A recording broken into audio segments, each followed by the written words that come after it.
मैं जब हॉस्टल में रहता था उसको बग्गी बोलते थे कि एक कॉरिडोर है, room room room room room, एक कॉमन बाथरूम दे दिए 5 से, जहाँ पे लाइन लगती थी सुबह नहाने के लिए। बच्चे क्या करते, देखते हैं कि यार 2200 की जगह 2000 में दे रहा है, तो अपन यहाँ से टिफिन बनवा लेते हैं। दे डोंट अंडरस्टैंड कि उसका मटेरियल क्या है। मेरे वहाँ की हर फैकल्टी वहाँ का खाना खाएगी ताकि मेरी फैकल्टी मेरे को डेली बेसिस पे अपडेट दे सके about the quality of the food. मेरे को सुना है मेरे बाजू वाले को पढ़ना है तो वो लाइट चालू रखेगा, मेरे को चालू लाइट में नींद नहीं आती। तो what I have made sure, मैंने स्लीपिंग रूम अलग रखे हैं और स्टडी रूम अलग रखे हैं। Very important question. तो खाना खिलाएगा कौन? मतलब बच्चे को खुद ही खाना खाना है कि उसको खिलाने वाला भी आपने जो रखा होगा?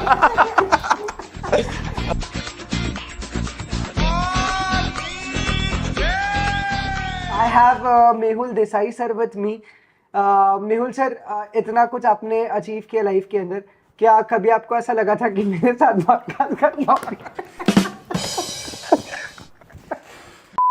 तो मेहुल सर, फाउंडेशन इंदौर से किया था आपने और इंटर और फाइनल मुंबई से। वो मुंबई से किया था, क्योंकि हाफ सीए जब हम लोगों का पॉडकास्ट हुआ था आपने अपने हॉस्टल के कुछ किस्से भी सुनाए थे। हाँ। तो थोड़ा सा हॉस्टल लाइफ के बारे में बताओ, बिकॉज मैं कभी हॉस्टल में नहीं रहा। I had this luckiest thing कि मैंने इंदौर से फाउंडेशन किया, फिर इंटरमीडिएट किया, फाइनल भी किया, and eventually I became chart accountant. तो मुझे कभी भी हॉस्टल में रहना नहीं पड़ा, पर मैंने किस्से खूब सुने कि पैराशूट की बॉटल पर मैंने हॉस्टल के किस्से खूब सारे सुने हुए। तो मैं जानना चाहता हूँ आपकी हॉस्टल लाइफ के बारे में कि इंटर और फाइनल था कैसा? यार देखो, वो तो पढ़ाई से रिलेटेड है। मतलब इंटर आप कोचिंग क्लास जाके करते हो, फाइनल आप उससे करते हो, आर्टिकलशिप ऑफिस में होती है। इसका हॉस्टल से कोई लेना देना नहीं है। बट हॉस्टल जो है वो आपको लाइफ में सबसे इंपॉर्टेंट चीज सिखाता है, दैट इज एडजस्टमेंट। आज आप अपने घर वालों के साथ तो कहीं पे भी एडजस्ट हो जाओगे, यू नो ना, आपके घर वाले आर कंफर्टेबल। पर जब आप एक हॉस्टल में जाते हो, वहाँ पे 6 अलग अलग किस्म के लोग होंगे।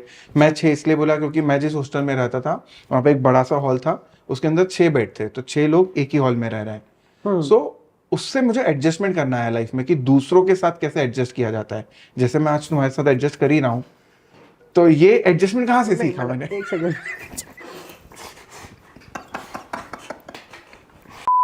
तो एडजस्टमेंट सीखा एक हॉस्टल से? यस, मतलब वो कैसा रहता है कि अपन अपने घर पे तो पूरा कंफर्ट में रहते हैं। जब सोना है लाइट बंद कर दी, अगर भाई बहन आया तो उसको चिल्ला के बाहर भेज दिया कि मैं सो रहा हूँ ना, लाइट बंद कर दे। वहां पे ना पड़ती थी टपलियां कि अगर मैं सो रहा हूँ, किसी ने लाइट चालू कर दी और मैंने उसको बोल दिया कि यार मैं सो रहा हूँ लाइट बंद कर दे, तो फिर तो आप सो के बता दो। अब आप जितने रूम में होंगे सब आके चढ़ जाएंगे तुम्हारे बिस्तर पे, फिर तुमको देंगे टपलियां ही टपलियां। तो फिर समझ में आता है कि रिस्पेक्टफुली बात करनी पड़ती है दूसरों से कि भैया प्लीज लाइट बंद कर दो। पहले टोन अलग हुआ करता था, फिर हॉस्टल में वो पूरा आपके एडजस्ट करा। लग्जरी नहीं होती चीजों को कंट्रोल करने की? बिल्कुल भी नहीं, और आपको एडजस्ट करना है।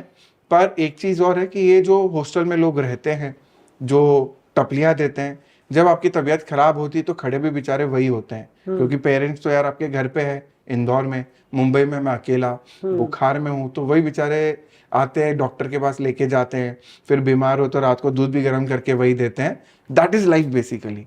तो एक दूसरे के साथ रहना, एक दूसरे की हेल्प करना, एक दूसरे की मजे लेना, 12 बजाना, ये सब हॉस्टल में होता है। और मुझे लगता है कि अगर मैं हॉस्टल में नहीं जाता और मैं ये सारी चीजें वहां पे नहीं सीखता, तो आज मैं ऐसा होता ही नहीं जैसा मैं हूँ। मैं शायद इतना सक्सेसफुल भी नहीं होता, और बहुत कमियां होती मुझ में। मैं इतना फन लविंग नहीं होता। अब मुझे ऐसी कोई चीज नहीं जो मुझे अपसेट कर सके, क्योंकि जितनी प्रॉब्लम्स हो सकती थी ना, वो मैंने अकेले वहां पे मुंबई में अकेले हैंडल करी। अब मैं कोई भी प्रॉब्लम अकेले हैंडल कर सकता हूँ। True, it gives you that strength and empowerment actually. Right. कि आप कुछ भी हो जाए, खड़ा है अकेला भाई। I have a self believe, मैं लड़ सकता हूँ किसी भी चीज से, क्योंकि मैंने इतने एडजस्टमेंट कर लिए ना। मतलब रोया भी हूँ मैं कई बार हॉस्टल में कि यार ये क्या हो रहा है, क्यों हो रहा है, मैं इंदौर चले जाता हूँ। बट ठीक है, मैं वहां पे रहा, मैंने सरवाइव करा। आज की तारीख में मुझे अब किसी भी सिचुएशन में एडजस्ट होने में कोई दिक्कत नहीं जा रही है। तो आप किस टाइप के स्टूडेंट थे? आप बहुत सिंसियर थे कि मस्तीखोर थे? मैं बहुत ही मस्तीखोर था। मैं बिल्कुल भी पढ़ाकू नहीं था। एग्जाम के एंड टाइम पे जो पढ़ने वाला स्टूडेंट होता है बस वैसा ही था। बस वही है कि आखिरी टाइम पे अपना 100% दे देता था। फाउंडेशन वाले बच्चे नोट कर लो, मेहुल सर ने भी क्या बोला है, और तुम इसको एज अ शील्ड यूज कर सकते हो नेक्स्ट टाइम स्कूल यू। सुनाओ ना कुछ ऐसे किस्से, सुनाओ जो थोड़े से हॉस्टल के ऐसे मस्तीखोर वाले मोमेंट्स रहे, एक दो जो आपको याद आते हो कि बॉस वो दिन था जब मैं हंस हंस के लोटपोट हो गया कि ये क्या हो गया आज। यार देखो, हॉस्टल लाइफ में मेरा से बहुत टफ रहा है। हार्टिकलशिप मेरी बहुत चैलेंजिंग थी। मेरी क्लासेस सुबह 7 बजे की होती थी, तो मुझे ऑलमोस्ट 5:45 की ट्रेन पकड़नी पड़ती थी। तो I used to wake up at 4:45, 1 घंटे में तैयार हो, and literally I used to have a sprint. मैं मेरे हॉस्टल से स्टेशन तक 100 मीटर की एक स्प्रिंट लगाता था, वरना मेरी ट्रेन छूट जाएगी। और नेक्स्ट जो ट्रेन थी वो आधे घंटे बाद थी, तो मेरी क्लासेस ही छूट जाएगी। वहां पे जो क्लासेस थी उसका रूल था 7 बजे दरवाजा बंद, मतलब बंद।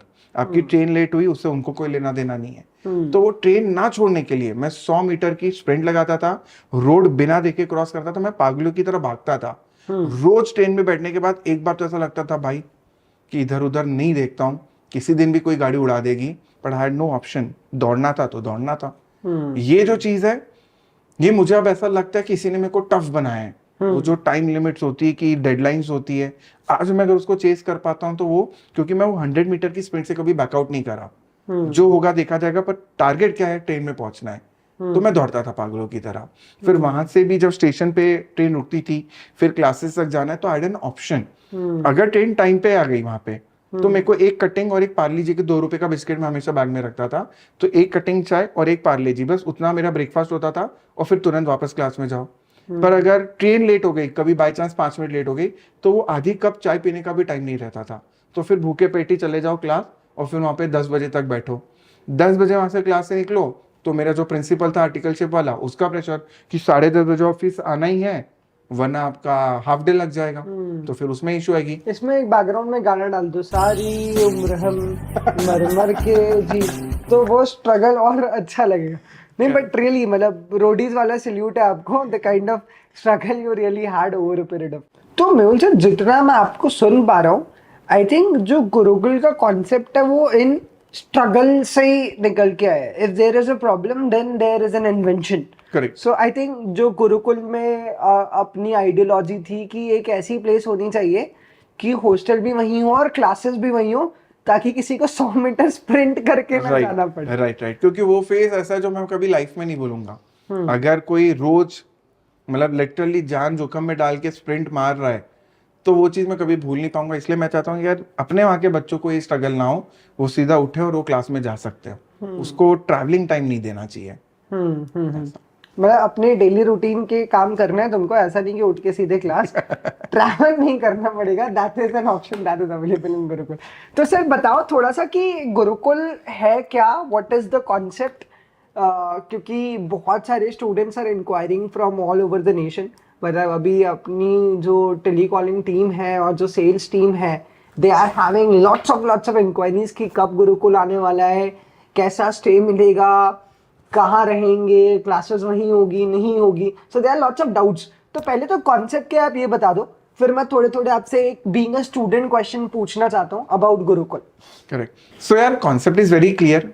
Stay, study and eat at one place. जो भी बच्चा CA/CS करना चाह रहा है, कॉमर्स में कोई भी कोर्स करना चाह रहा है, तो उसको एक ही जगह पे रहना, खाना और पढ़ना सब एक ही जगह पे मिलना चाहिए। वो जो हसल्स है ना यार लाइफ के, कि इधर से उधर जाना है, फिर ट्रांसपोर्ट अरेंज करना है, वॉक करना है, I want to kill that wastage time. मेरा एक ओपिनियन है कि every minute a student has should be invested in his education. But फिर मेरा एक यहाँ पे एक थोड़ा कॉन्ट्राडिक्शन भी है। जैसे आपने बोला कि आपने मुंबई में इतना सब कुछ सीखा उस हसल से, तो फिर बच्चा अगर इतना हसल करेगा नहीं तो कंफर्ट जोन में नहीं आ जाएगा थोड़ा? It is more about the mental challenges. कोई क्लाइंट आपसे ये नहीं बोलेगा कि चल मैराथन भाग के बता, पर वो मैराथन आपके दिमाग में चलाना चाहता है, कि उसने आपको एक सिचुएशन दी, now how strong you are mentally कि आप उस सिचुएशन में उसको सॉल्यूशन निकाल के दे पाओ। सो आई वांट कि फिजिकल चैलेंजेस के अलावा वो वहां पे मेंटल चैलेंजेस के लिए ज्यादा प्रिपेयर हो। So basically the ideology was to give the holistic environment, Correct. जिसमें खाना भी हो जाए, सोना भी हो जाए और बढ़िया सबसे इम्पोर्टेंट पढ़ाई भी हो जाए। Correct. That's the primary objective. Right. तो सर हम लोग क्या करें, मतलब हॉस्टल रूम्स लेकर के आ रहे हैं, फ्लैट्स लेकर के आ रहे हैं, व्हाट काइंड ऑफ, बिकॉज मैंने वो पोस्ट भी अपनी देखी जो अपन ने बनाई है कि फ्लैट्स सिस्टम में आप लेकर के आ रहे हो, तो what I imagine as a student की बहुत एकदम स्विमिंग पूल होगा फ्लैट वाट के अंदर। सो यार, मैं जब हॉस्टल में रहता था, हम उसको बग्गी बोलते थे, कि एक कॉरिडोर है, room room room room room, एक कॉमन बाथरूम दे दिए 5-6 जहाँ पे लाइन लगती थी सुबह नहाने के लिए। तो वो जो एक एक्सपीरियंस था मेरे लिए ऐसा था कि यार लोग साथ में भी नहा लेते होंगे कई बार। हाँ, मतलब वहां पे बात ही लड़के यार, लॉन्डो का हॉस्टल है यार, समझो। देखो रिविलेशन हो रहा है मेहुल देसाई सर के बारे में, तुम समझ नहीं रहे हो ये पॉडकास्ट कुछ नहीं। मतलब वो कैसा था कि अगर मैं अंदर नहा रहा हूँ, कोई दूसरा लड़का है, उसको भी क्लास, सबकी क्लास टाइमिंग, क्योंकि वो भी सीए का हॉस्टल था, तो नॉक होगा, कितनी देर है, 5 मिनट, 2 मिनट में तू बाहर आ रहा है या मैं अंदर आऊं, ऐसी तो धमकियां मिलती थी। तो फिर ऐसा था कि भैया 2 मिनट में बाहर आ जा, वरना वो अंदर आएगा। और फिर लौंडे जब इकट्ठे होते बाथरूम में, तो हा, फिर कोई उनका ईमान धर्म नहीं, उनको जो समझ में आएगा वो करेंगे वहां पे। ये एक्सपीरियंस क्या मैंने अभी रिसेंटली लिया है। होली पे हम लोगों ने पता है क्या किया था प्रकाश भैया, गाय का एक तबेला है बड़ा सा हमने रंग ने इवेंट किया और वो तबेले में नहाने का बंदोबस्त कर दिया। तो बढ़िया वहाँ पे नेचुरल स्मेल ऑफ गोबर भी आ रहा है और लाइन से लोग खड़े हुए, अनुभव सर बड़ा सा पाइप लेके सबको नहला रहे हैं लाइन से। So this is a kind of insane thing। सामूहिक स्नान हो गया था वो तो। वो बहुत मजेदार होता है, लेकिन जो भी है तो वो बग्गिया नहीं है, that's why it is a flat system because Right. we'll have some open spaces। Yes. तो कैसे कैसे प्लान किया, जैसे it's a big multi right? It is a 9 floor multi, has 2 wings, एक पूरा बॉयज का विंग है जो सेपरेट है, एक पूरा गर्ल्स का विंग है जो सेपरेट है, कॉरिडोर है और कॉरिडोर से वहां पे रास्ता So है it's a क्लासेस में boys जाने के। hostel as well as girls hostel। It is a separate boys hostel, वो पूरा ए ब्लॉक अलग है, बी ब्लॉक जो है वो गर्ल्स विंग है और वो पूरी ब्लॉक अलग है। बीच में हमारा खुद का विद्योदय का पूरा ऑफिस है, कोर्टयार्ड है जहाँ पे हमारे ऑफिस है, वो कॉमन रहेगा। वो कॉमन है, ऑफिस है वो, तो विद्योदय का ऑफिस है, तो एक साइड पे ये, एक साइड पे वो, और उसकी बैक साइड पे है क्लासेस। तो दोनों तो विंग के मेस बच्चे फैसिलिटी भी बॉयज और गर्ल्स की कंप्लीटली अलग अलग अलग है, गर्ल्स बॉयज का एवरीथिंग इज डिफरेंट, सिर्फ जो क्लासेस पे जाने का रास्ता है वो कॉमन ऑब्वियसली, वो एनी विच वे, वो एनी विच वे हर जगह same ही होता है। So how many students are we looking at overall and in this season? ये जो फेज है, फेज 1 सीजन में जिसको अपन बोल सकते हैं, उसमें 400 स्टूडेंट्स की कैपेसिटी है and there are 76 flats, 76 flats Yes. and 400 students। 400 students, so 38 on wing 1, boys wing में 38 फ्लैट्स हैं एंड गर्ल्स विंग में भी 38 फ्लैट्स हैं। 1 BHK 34 flats are there, then 2 BHK 36 flats हैं एंड 3 BHK 6 फ्लैट्स हैं, तो इन टोटल 76 फ्लैट्स हैं। Each flat obviously 1 bedroom, 2 bedroom, hall, 1 kitchen, balconies, ऐसा पूरा है। तो सारे फ्लैट सेम है, एक जैसे ही हैं? नहीं, अलग अलग, जैसे कुछ 1 BHK, कुछ 2 BHK, कुछ 3 BHK, Okay. किसी में 2 बालकनी, किसी में 1 बालकनी है। तो मतलब आई अंडरस्टूड कि इतने सारे फ्लैट्स हैं, मैं एज अ स्टूडेंट कैसे रजिस्टर करूंगा? मतलब मैं पूरे फ्लैट के लिए रजिस्टर करूंगा, रूम के लिए रजिस्टर करूंगा कि मुझे बेड मिलेगा? मतलब how am I going to register for Gurukul? देखिए, हमने ये कोशिश करी थी, मतलब मेरी एक पर्सनली कोशिश रही है इस प्रोजेक्ट में कि मैं जिसका बजट कम से कम हो उसको भी वो सीट वहाँ पे अलॉट करवा पाऊँ। मतलब नॉर्मली जैसे होता है कि हॉस्टल्स होते हैं तो 2 टाइप के हॉस्टल्स होते हैं, या तो इकोनॉमी रेंज होते हैं जिसमें फैसिलिटीज़ बहुत कम होती है, या फिर प्रीमियम होते हैं जिसमें एसी भी है, वाईफाई भी है, सब कुछ है। मैं ये चाहता था कि इस हॉस्टल में हर वो बच्चा रह पाए जो सीए करना चाहता है और हर एक के बजट के हिसाब से सीट होनी चाहिए। तो मैंने इंटेंशनली वहाँ पे कुछ बंक बेड्स डाले, क्योंकि बंक बेड्स में जगह तो उतनी लगी पर कैपेसिटी 2 हो गई तो उसका रेंट कम होगा। सो सबसे सस्ता जो ऑप्शन है दैट इज बंक बेड। उसमें एक अपर डेक होता है, एक लोअर डेक होता है, तो you can select from bunk bed upper deck जो सबसे सस्ता है, फिर उसके बाद एक लोअर डेक जो उससे थोड़ा सा महंगा होगा। पर अगर तुम्हें लगता है कि नहीं यार मुझे तो बंक बेड में रहना ही नहीं है, मुझे सिंगल बेड चाहिए, तो सिंगल बेड भी है। And single bed is altogether traditional पलंग। ट्रेडिशनल एक पलंग है आपका, सिंगल पलंग है, ऊपर कुछ भी नहीं है, ऊपर कुछ एक नॉर्मल अपने घर पे सिंगल बेड जैसा होता है वो। So you have 3 options basically, upper deck of the bunk bed, lower deck of the bunk bed और एक सिंगल बेड जो पूरा अलग है ऐसा। करेक्ट। तो ये 3 ऑप्शंस। प्राइसिंग में भी डिफरेंस होगा? मतलब what are the rough prices if you can? Yes, why not. जो अपर डेक है बंक बेड का that is 9900 rupees per month, inclusive of free laundry for full month and inclusive of free laundry also, मतलब Free all laundry, right, everything right. was that Gurukul, okay। And इसमें 4 meals भी included है, 4 times मील per day. सो अभी अपर deck जो है वो 9900 rupees से start होता है inclusive of laundry and 4 times meal. अगर लोअर डेक चाहिए तो यू नीड टू पे 1000 मोर, मतलब वो 10900 है। अगर आपको चाहिए मुझे तो इंडिविजुअल बेड चाहिए तो दैट इज 11900। 1900। हाँ, inclusive of all charges। ACs और कूलर्स फॉर यस, अगर आपको कूलर भी चाहिए तो 1000 रुपीज उसके एक्स्ट्रा पर मंथ। कुछ आप भी ले कोई भी लो, बेड इनमें सिलेक्ट से कर लो, कोई आपको अपर डेक चाहिए उसके साथ भी कूलर है, लोअर डेक के साथ भी कूलर है और सिंगल बेड के साथ भी कूलर है। अगर कूलर फैसिलिटी चाहिए तो 1000 रुपये पर मंथ। अगर आपको एसी में रहना है तो 2000 रुपीज एक्स्ट्रा है उसके उसमें भी सारे ऑप्शन है। मतलब आप सस्ते ऑप्शन के साथ भी एसी को मर्ज कर सकते हो कि मुझे आप लोअर डेक दे दो, वो सस्ता पड़ गया, पर साथ में आप एसी इंस्टॉल कर दो, तो वो भी अवेलेबल है। So basically 9,900 upper deck, 10,900 10,900 lower deck, and 11,900 for single for bed. single bed. And you can include ACs by paying 1,000 extra, and नहीं, AC के लिए ACs for 2,000 and Right. coolers for 1,000. 1,000 right. सस्ता है यार, अपन वही shift जाते सब कुआरे ही थे सब बैचलर्स। ਹੱਸਦੇ ਚਿਹਰਿਆਂ ਦਾ ਮਤਲਬ ਇਹ ਨਹੀਂ ਹੁੰਦਾ ਕਿ ਉਹਨਾਂ ਨੂੰ ਕਦੇ ਕੋਈ ਤਕਲੀਫ नहीं ਹੁੰਦੀ। तो अब मील और बता दो, वो तो because I think that is a very elaborate meal मेरे लिए कुछ ऐसा था, कर कौन रहा है? जेएमबी परिवार है, मतलब जेएमबी केटरर्स है इंदौर में 1936 से, एंड वो मेरा बेस्ट फ्रेंड है, बचपन की दोस्ती है हमारी, एंड मेरे पर्सनली घर के जितने भी फंक्शंस होते हैं वो जेएमबी के अलावा और कहीं नहीं होते। एंड जैन फूड में उसकी मास्टरी है, मतलब Okay, so it's I think that restaurant जहाँ पे आपने एक प्रोग्राम भी किया था पिंग पोंग राइट करके उसे राइट कहते हैं। अबे Prashal. That's a hot property in Indore. मतलब Right. those who are from Indore they know कि अभय प्रशाल एक इनफैक्ट बहुत अभी जो अपनी रिजल्ट सेलिब्रेशन था, हाँ उसमें भी फूड प्रतीक का ही था। मेरा तो जितना भी फूड है वो पूरा प्रतीक ही प्रतीक करता है। मतलब जे अबे Prasad JMB basically JB basically. ऐसा। Okay so this is I guess almost third generation उनकी फूड में।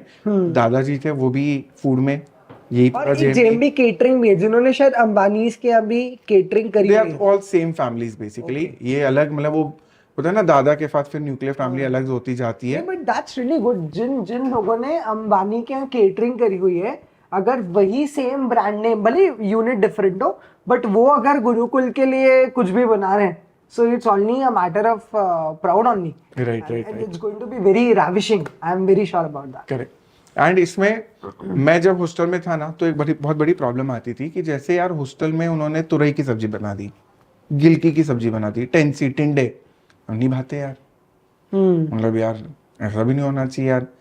पर अब ग्रीन वेजिटेबल देना भी जरूरी है, वरना पेरेंट्स को ऑब्जेक्शन होता है कि यार आप ग्रीन वेजिटेबल तो दे ही नहीं रहे हो। सो जब मैं ये मेन्यू बना रहा था ना, आई मेड श्योर कि अगर कोई बच्चा है, आज तुरई की सब्जी बनी है, गिलकी की सब्जी बनी है, उसको नहीं बाती, he should have an second option कि तुरई नहीं बाती, कोई बात नहीं, पिंडी छोले है साथ में, वो उससे पेट भर लेगा। रात को भी अगर मान लो एक मिक्स हांडी है, वो नहीं पसंद, तो गट्टे की सब्जी साथ में है। सो लंच में भी और अपना डिनर में भी तो दो सब्जियां होंगी। दो सब्जियां होंगी, मतलब एक करी सब्जी होगी, एक ड्राई वेजिटेबल होगी। इसके अलावा जो दाल वगैरह है वो तो अलग ही है। सो बेसिकली जैसे दाल मखनी है, तो उस दिन आपके पास तीन ऑप्शन है, आपको पराठे किसके साथ खाने हैं, आपको दाल मखनी के साथ खाने हैं, या आपको जो मैंने एक गीली सब्जी करी वाली सब्जी रखी है, छोले पिंडे ऐसा कुछ, या फिर आपको जो ग्रीन वेजिटेबल है, आपके ऑप्शन आपको किसके साथ खाना है। ये लाइफस्टाइल है भाई, मतलब literally I am not joking, this is like I can not afford to have this lifestyle very honestly. क्योंकि मैं अगर मम्मी को बोलूँ ना कि my mother is a working woman, तो अगर मैं उनको बोलूँ कि आप दो सब्जी बनाए करो, मेरे को एक पसंद नहीं आए तो दूसरी, और अगर पराठा खाना हो तो तीन ऑप्शन हो, तो मुझे मेरा सामान लेके गुरुकुल ही आना पड़ेगा। I am very sure about that. So it's a lifestyle trend that you are setting, I am telling you outright. मुझे ऐसा लगता है कि मेरे हॉस्टल में कोई भूखा नहीं सोना चाहिए। मतलब भूख ऐसी चीज है ना, मैं बोला ना कि मैं भूखे पेट क्लासेस पे जाता था अगर ट्रेन लेट हो जाती थी। मुझे पता है भूखे पेट बैठना कितना डिफिकल्ट है, तो आई मेड श्योर कि यार मेरे हॉस्टल में कोई भी भूखा नहीं रहना चाहिए। उसको ब्रेकफास्ट है तो नॉर्मली क्या होता है कि चाय वो बिस्किट दे दी, या चाय के साथ कोई फॉर्मेलिटी के लिए एक डिश दे दी। मैंने ब्रेकफास्ट को भी बहुत लेविश करा है, उसमें फ्रूट भी है, उसमें डेली स्प्राउट्स भी है, जो मेन डिश है वो तो है ही है। सो ब्रेकफास्ट चालू होता है, वहां पे 3-4 ऑप्शन है, लंच में तो 3-3 ऑप्शन है ही है, फिर हाई टी भी रखी हुई है। तो रोज डिफरेंट टाइप की मैंने चीजें जो मेरी फेवरेट्स है बेसिकली, कि एक दिन बदनावरी कचौरी आनी चाहिए, एक दिन पानी पूरी आनी चाहिए, फिर एक दिन दही वड़ा होना चाहिए। तो जितनी मेरी फैंटेसीज है ना फूड को लेके कि रोज शाम को मेरे को क्या बात है, वो सारी चीजें मैं उसमें करवा रहा हूँ। तो that is a evening snacks, और फिर नाइट का जो डिनर है वो अलग है। एंड पर्टिकुलरली जैसे कॉस्ट की बात करते हैं, मैंने अभी बोला 9900, 10,900, हो सकता है किसी को लगे कि यार ये थोड़ा सा ज्यादा ही है, मैं इसको 2,000 रुपए से फ्लैट गिरा सकता हूँ अभी, अगर आप फूड में कॉम्प्रोमाइज कर लो तो। हाँ, और वो भी मैं सेम नंबर ऑफ आइटम दूंगा, पर फिर भी 2,000 रुपए कॉस्ट कम कर सकता हूँ अगर मैं मेरे कॉन्ट्रैक्ट में जो मैंने जेएमबी केटर के साथ एमओयू साइन करा है उस पे से अगर मैं इंग्रेडिएंट्स और रॉ मटेरियल का फिल्टर हटा दूं, मेरी कॉस्टिंग मैंने ingredient. I am too specific on my MOUs with the caterer and the food manager basically कि आटा होना चाहिए तो आशीर्वाद या सिल्वर कॉइन ब्रांड का ही होना चाहिए, Okay, so all the things that are going to be used are branded. Branded. मैं अगर घी है तो स्पेसिफिक है कि अमूल के अलावा मेरे को और कुछ नहीं चाहिए। हाँ। अगर मैं दाल बोल रहा हूँ, चावल बोल रहा हूँ, तो उसमें ब्रांड स्पेसिफाइड है कि दावत का 60 से 70 रुपए या 80 रुपए किलो जो है वही वाला चाहिए मेरे को राइस। मेरे को खुले वाले नहीं चाहिए क्योंकि उसकी क्वालिटी का कोई पैरामीटर नहीं है। The moment I go for और ब्रांड, यही हिडन प्रॉफिट्स होते हैं छोटे बस। छोटे। The moment I go for brands मेरी कॉस्टिंग बढ़ जाती है। Every person whom I contacted for this hostel project, सबने ये बोला कि भैया ये पैरामीटर हटा दो, फिर आप बोलो क्या कॉस्ट चाहिए। मैंने कहा पैरामीटर्स तो ये, तू बोल तेरे को पैसा कितना चाहिए। That was the way I dealt with people कि मेरी चीजें चेंज नहीं होगी। मुझे आटा यही चाहिए तो यही चाहिए, मुझे घी चाहिए तो यही चाहिए, मुझे दाल ये चाहिए तो यही चाहिए। जो मेरे घर में खाना आता है, जो चीजें आती है, मेरे को हॉस्टल में वही चीज चाहिए। मतलब यहाँ तक कुकिंग ऑयल को लेके भी डिस्कशन हुआ कि कई बार क्या होता है, वो पाम ऑयल सबसे सस्ता आता है तो पाम ऑयल यूज कर लेते हैं लोग। मुझे वो नहीं चाहिए। मेरे घर पे कौन सा आता है, ग्राउंडनट ऑयल आता है, तो वही ऑयल हॉस्टल में वही होना चाहिए। ब्रांड्स गोयल का आना चाहिए, दमानी का आना चाहिए। स्टेटमेंट याद आ रहा है, that is Hewlett and Packard. Hewlett and Packard बोलते हैं the values of the organisation are basically driven by the values of the co-founders. तो जब मैं वो गुरुकुल देख पा रहा हूँ ना, जो मेहुल सर की आंखों से विजुअलाइज कर पा रहा हूँ, so it's basically his values being integrated into this project altogether. So I am really admiring this like anything कि फूड इतनी बेहतर क्वालिटी का मिल रहा है, because that's I think the biggest necessity. अगर कोई भी पेरेंट्स अपने बच्चों को छोड़ के जाते हैं तो वो एक बार जगह के साथ थोड़ा सा कॉम्प्रोमाइज कर सकते हैं, बट एक माँ जानती है कि वो अपना बेटा छोड़ के जा रही है तो उसको खाना तो बहुत अच्छा चाहिए यार, और क्वालिटी चाहिए। This way will be able to. यार हम लोग कई बार देखते हैं बच्चों के, अपन इतने बच्चे पढ़ाते हैं तो अपन देखते हैं यार बच्चे को हर महीने कोई ना कोई बीमारी हो रही है, पेट दर्द हो रहा है, ये हो रहा है, वो हो रहा है। क्यों है? Because I know the quality of food जो बाकी सब जगह दे रहे हैं। बच्चे क्या करते देखते हैं कि यार 2200 की जगह 2000 में दे रहा है तो अपन यहाँ से टिफिन बनवा लेते हैं। दे डोंट अंडरस्टैंड कि उसका मटेरियल क्या है, वो उस एज में नहीं है। सेम मैं एक इंसिडेंट सुनाता हूँ। सो व्हाट रियली हैपेंड, मैं और मंत्री सर उस समय हॉस्टलाइट वाला जीवन जी रहे थे। हम लोग जाते थे भोपाल। तो प्रकाश भाई तुम भोपाल से ही हो, सुनना ध्यान से। तो हमारे एक अकाउंटेंट्स थे भोपाल के, अच्छे थे ना, he was also chartered accountant. हमने उनको बोला कि आप, मेहुल सर ने बोला 2200 2000 ऐसे करके, तो मुझे याद आ गया। तो हमने उनको बोला कि हमारा टिफिन करवा देना। Of course we were new in Bhopal, तो हमको टिफिन तो चाहिए ही था। तो अब हम लोगों ने उन पर ट्रस्ट कर लिया कि जो भी कराएंगे अच्छे ही कराएंगे। तो बढ़िया खाना आया, 5-6 रोटी, दाल, चावल, सब्जी, बढ़िया। तो पहले दिन वो खाना खाया, फील वेरी हैवी। फिर सेकेंड डे भी खाना खाया, मुझे और हैवी फील होने लगा। तीसरे दिन तो मुझसे खाना खवा ही नहीं गया। तो मैंने मंत्री सर को बोला कि मंत्री सर कुछ तो प्रॉब्लम है खाने में, टेस्ट बहुत अच्छा है, सब कुछ बहुत बढ़िया, I think there is some problem. मंत्री ने बोला अरे पागल है क्या, चुपचाप खा, सब बढ़िया है। वो उन्होंने किया है, वो हमारे कितने अच्छे अकाउंटेंट से पता है ना, तो सबसे बेस्ट टिफिन ही होगा। फिर बाद में 10-15 दिन तक हम लोगों ने वही खाना खाया। फिर हम लोगों ने हिसाब किया तो वो टिफिन का कॉस्ट था 50 रुपए पर डे, जिसमें वो 4 रोटियां, दाल, चावल, सब्जी, सब कुछ दे रहा था। एंड वी फाइनली रियलाइज्ड कि वो टिफिन था जो साइड पर मजदूरों के लिए जाता था। तो खाना जो है वो टेस्टी जरूर लग सकते हैं, but it is all about what are the ingredients inside it. You will not realize ये फूड फाइनल करने के पहले, मतलब मैं 2 महीने से फूड पे अटका हूँ। मतलब मैंने मल्टीपल वेंडर्स के साथ बात करी, कॉस्टिंग को लेके बात करी, इंग्रेडिएंट्स को लेके बात करी। It was a long negotiation basically. Everyone insisted me कि आप ये इंग्रेडिएंट्स वाला हटा दो, ये क्लॉथ आप ब्रांड लोगे, मैं आपको अच्छी क्वालिटी का, सेम क्वालिटी का कम में दे दूंगा। ब्रांड का आप समझो ना, ब्रांड भी तो प्रॉफिट कमाता है। दे ट्राइड कि मेरी ब्रेन वॉशिंग कर दे कि भाई मैं सेम क्वालिटी आपको दे दूंगा ब्रांड में। They just wanted to remove the brand वाला क्लॉथ और then they were ready to give it at any price. जो मैं प्राइस उनको बोल दूंगा उस पर देने को तैयार थे, पर मैं स्टिक था कि नहीं, मुझे चाहिए तो ब्रांड वाला ही, पैसा ज़्यादा ले लेना पर वो नहीं चलेगा। इवेंचुअली एक वेंडर ने मेरे को स्टेटमेंट दिया कि बोले सर मैं आपको कभी कंप्लेन नहीं आने दूंगा। मैं बहुत खुश हुआ उसके स्टेटमेंट से। बोले ऐसा स्वाद आएगा ना खाने में कि बच्चे बहुत तारीफ करेंगे। मैं कहा बहुत बढ़िया। फिर मैंने उसको एक लाइन बोली, मैंने कहा भैया सड़े हुए कैप्सिकम पे भी आप डबल गरम मसाला डाल दो, स्वाद तो आ जाएगा। इतना समझता हूँ मैं बीइंग अ सीए, पर मेरे को सड़ा हुआ कैप्सिकम नहीं चाहिए। मैं आपके किचन में आके ऑडिट करूंगा कि आप किस टाइप का वेजिटेबल यूज कर रहे हो, और अगर मेरे घर से 19 सा निकला तो मैं तो नहीं चला पाऊंगा उस चीज को। देन उसने मेरे से इंग्रेडिएंट चेंज करने की बात ही खत्म कर दी। देन फाइनली हमारी बात हुई कि चलो अब ये करना है तो अब भाव पे बात कर लेते हैं। तब तक देवर पुशिंग पुशिंग पुशिंग कि आपको स्वाद स्वाद स्वाद। एक्चुअली इन सारे वेंडर्स के लिए भी नया होगा ना, क्योंकि समथिंग नहीं इनके न्यू लिए हैपनिंग इन द इंडस्ट्री। नहीं, ये जो वेंडर्स फूड में है they are master of their fields. No for hostel, मतलब उनको पहली बार ऐसा क्लाइंट मिला होगा हॉस्टल के अंदर जो इतना स्पेसिफिक है। they were shocked to know the menu। मतलब basically they force me to reduce the menu. तुमको पता नहीं इसमें मैंने और क्या क्या डाला था। ये रिवाइज्ड मेन्यू में जिसकी बात कर रहा हूँ, वरना मेरा जो ऑब्जेक्टिव था वो इससे भी ज्यादा था। पर फिर उसमें जैसे उन्होंने दूध के ग्लास के भाव गिनाना चालू करे कि बोले भैया आप सीए हो, आप खुद ही भाव करो कि 60 रुपए का अगर लीटर दूध है, बोले अगर हम दिन में 2 बार देंगे भैया तो आप बताओ कितनी कॉस्टिंग आएगी। Then I calculated, I think I was like यार मैं ही ज्यादा मांग रहा हूँ अब तो, मतलब थोड़ा सा इज्जत में रहना पड़ेगा। तो आई सेटल डाउन। पर ये बहुत बड़ा नेगोशिएशन चला फूड को लेके, एंड आई अंडरस्टूड कि हॉस्टल कैसे चला रहे लोग, मतलब what compromise they are having with the health of the students. मेरे वहां पे वो पॉसिबल नहीं हो पाएगा। मतलब आई वांट, वो इनह्यूमन है सर, वो inhuman है। Vidyodaya never does. मेरे वहाँ की हर फैकल्टी वहाँ का खाना खाएगी, जितनी भी फैकल्टी बाहर से हैं अपने वहाँ पे, I would make it compulsory कि वो लोग खाना वहाँ का खाए, ताकि मेरी फैकल्टी मेरे को डेली बेसिस पे अपडेट दे सके about the quality of the food. क्योंकि बच्चे डिपार्टमेंट होता है। करेक्ट, बच्चे तो यार स्वाद होता है ना, मसाले पड़ते हैं ना, तो बच्चों को तो सब अच्छा लगता है। पर जो टीचर्स होते हैं दे आर मोर मेच्योर, क्योंकि वो बाइंग करते हैं अपने घरों के लिए, तो उनको पता है कि ये दाल अच्छी है या नहीं, चावल अच्छे कि नहीं है।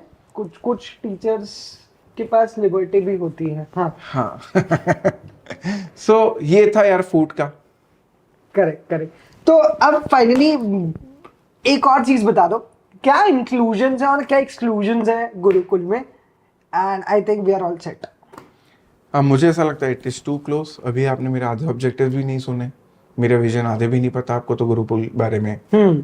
One more experience of my hostel life was, जो मैंने बोला था ना कि वो टपली पड़ती है, मुझे सोना है पर कोई और आया उसने लाइट चालू करी, मैंने ऑब्जेक्शन लिया तो टपली पड़ी। तो there was always a fight कि मैं सोना चाह रहा हूँ, किसी और को पढ़ना है, उसको लाइट चालू चाहिए, मुझे लाइट बंद चाहिए। अच्छा एक और स्लिप इन क्वेश्चन करना चाहता हूँ, सीए के अलावा और कोई भी रहेगा क्या यहाँ पे? सीएसीएस के अलावा नहीं, ऐसा तो नहीं होगा सीए वालों के साथ एमबीए वाले भी आ जाएंगे, सीट्स नहीं भराई, हॉस्टल नहीं चला? This is a pure Gurukul of Vidyodaya for Vidyodaya students. No outsider will come inside.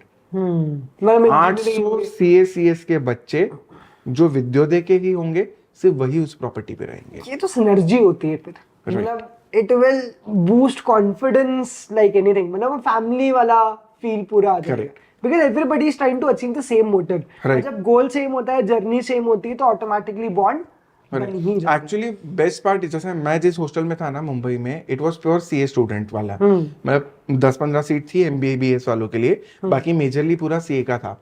तो आई नो द बेनिफिट। मेरे को कभी भी पढ़ाई करनी, मेरी एग्जाम आ रही, डांट आ रही, बाजू में मेरे 2 सीनियर बैठे जो फाइनल में, तुरंत पूछ ले भैया इसमें क्या होगा, वो हाथों गाइड कर देते थे। मैं थोड़ा सा नर्वस हूँ, मेरी एग्जाम आ रही, मुझे नहीं समझ में आ रहा कैसे करना है, भैया से बात करिए, यार भैया ये इतना ही टाइम बैठ के मेरा इतना कोर्स है, भैया तो ये कर चुके हैं ना पहले, तो भैया तुरंत बता देते हैं कि इसको देख ऐसे ऐसे कर, ये इंपॉर्टेंट है, ये इंपॉर्टेंट नहीं है, ये पढ़ के चला जाए, यहाँ से ये क्वेश्चन, क्योंकि उसने तो ये 4 बार करा है, तो वो तुरंत गाइडलाइन आ जाती है। तो ये बहुत बड़ी यार सिनर्जी थी वहाँ पे। करेक्ट। राधे भैया मिल ही जाते हैं, राधे भैया मिल जाएंगे यहाँ पे, जिन्होंने भले ही कुछ ना किया हो पर एडवाइस पूरी दे सकते हैं। करेक्ट। एंड यार इसमें एक और जो चीज थी, मैंने नहीं बोला था कि अभी आप अभी वो भी बता रहे थे, लाइट अगर बंद चालू करने वाला सिस्टम है, तो वो आपने कैसे रिजॉल्व किया जो आपको समस्या आती थी? मेरे उस समय क्या प्रॉब्लम थी कि हम 6 लोग थे एक रूम में, मेरे को सोना है, मेरे बाजू वाले को पढ़ना है, तो वो लाइट चालू रखेगा, मेरे को चालू लाइट में नींद नहीं आती। मुझे पढ़ना है पर उसके घर से फोन आया, उसको घर पे बात करनी, तो मेरे को डिस्टर्बेंस हो रहा है।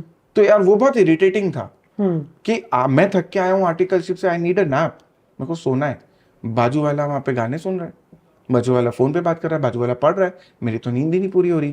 तो what I have made sure in this hostel Gurukul is कि मैंने स्लीपिंग रूम अलग रखे हैं और स्टडी रूम अलग रखे हैं। मतलब मैंने फर्नीचर लेआउट कैसे करा समझना, बहुत दिमाग लगा इसमें। मतलब मेरे पता नहीं कितने दिन वेस्ट हुए इंटीरियर के साथ। If you could show images तो व्यूअर्स को ज्यादा बेहतर तरीके से समझ में भी आ जाएगा। हाँ, तो मेरा बहुत टाइम गया, मतलब इंटीरियर भी बहुत परेशान हुई कि मेहुल भैया ये पॉसिबल नहीं। मैं कहा करना तो यही है, इंटीरियर है ना, दिमाग लगा। We made the floor plan 4 times ताकि मैं जो बोल रहा हूँ वो हो।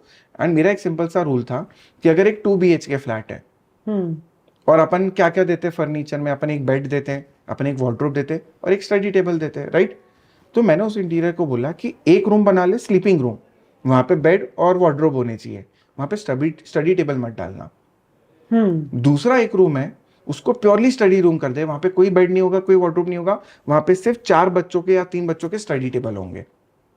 वहां पे बच्चे सिर्फ पढ़ेंगे और दूसरे वाले बच्चे रूम में बच्चे सिर्फ सोएंगे। इसका मतलब तेरे को पढ़ना है तो तू स्टडी रूम में जाके पढ़। ओके, सो नो मेरे को गाना सुनना है, ऑब्जेक्ट, मेरे को फैमिली से बात करनी है, मैं मेरे बेडरूम में हूँ। तो जिसको मस्ती करनी है वो मस्ती करे, जिसको पढ़ाई करनी है वो पढ़ाई झगड़ा करे। रिजॉल्व हो गया, झगड़ा रिजॉल्व हो गया। और सोने का रूम ही अलग है, अलग है, और पढ़ाई करने का रूम ही अलग है। पूरा तो अलग है। एवरीबॉडी नोज कि कौन सी स्पेस में पोक नहीं करना है। राइट। Correct, very nice. अब जो बच्चा पढ़ रहा है स्टडी रूम में और वहां पे आके उसको कोई रूममेट परेशान कर रहा है, he has the right to complain कि स्टडी रूम में आके मस्ती नहीं करे। मस्ती करनी अलग रूम है, वहां पे उछो, नाचो, गाओ, तुमको जो करना है करो। स्टडी रूम में न्यूसेंस नहीं चाहिए। तो बच्चा, जो बच्चा पढ़ना चाह रहा है वो पढ़े, जिसको सोना है वो सो ले। तो that way we have 76 study rooms. हर फ्लैट में एक स्टडी रूम है। नॉर्मली क्या होता है, एक लाइब्रेरी होती है जहाँ पे 100 लोग बैठे हैं। एंड आई थिंक ये आप और कैपेसिटी भी बढ़ा सकते थे अगर ये नहीं करते। अगर मैं ये नहीं करता तो मेरी डेफिनेटली कैपेसिटी बढ़ती, मेरी कॉस्ट कम होती।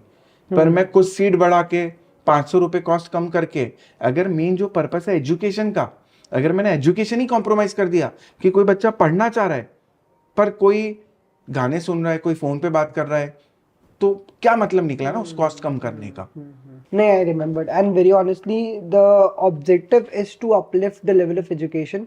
जो आपने स्टार्टिंग में बताया कि बच्चों को काफी परेशानी होती थी, हॉस्टल एक एक विजिट कराना पड़ता था, फिर वो चूज करता था, बड़ी समस्याएं होती थी। And even when we had this sort of discussion, तो हम लोगों ने बात भी की थी, आयुष से बोला भी था कि क्या बाहर वालों का एडमिशन देना है, तो उन्होंने बहुत क्लियरली एक लाउड स्टेटमेंट दिया था कि विद्योदय हॉस्टल का बिजनेस नहीं कर रहा है। Correct. Vidyoday is for education, Vidyoday education ही देगा, hostel is that part of the system जिससे एजुकेशन और इम्प्रूव करेंगे, पर हॉस्टल का धंधा नहीं करेंगे भाई। ये I think that was the loud statement that we received from him also. So that is quite evident from the actions that मतलब यू वोंट रियलाइज, मतलब यू वोंट बिलीव एजुकेशन को इतना इंपॉर्टेंस दिया गया है। एंड मैं गोवा में एक फर्नीचर है कंपनी इन्फिनिटी, मैं उसके ओनर को हमेशा याद रखूंगा। यू नो, मैं जब गया था वहां पे फ्लैट्स वगैरह देखे थे, सो आई एंड आयुष भैया हैड अ कॉन्सेप्ट कि यार BHK है, फ्लैट है, किचन है हर फ्लैट में, क्योंकि हम 4 टाइम का मील दे रहे हैं मेस में, तो किचन की रिक्वायरमेंट नहीं है। और यहाँ पे हमारा चला CA वाला दिमाग। हमने देखा किचन में पूरा प्लेटफॉर्म बना हुआ है, तो हमारा CA वाला दिमाग चला कि ये प्लेटफॉर्म को यूज करेंगे, एक एक चेयर डालेंगे, स्टडी टेबल रेडी, हम उसी को स्टडी टेबल बना लेंगे, हमारे पैसे बच जाएंगे। सो मैं जब फर्नीचर के लिए गया था गोवा में, उस फैक्ट्री में उसके ओनर के साथ बैठा, मिस्टर संजीव करके हैं, very impressive guy and very educated.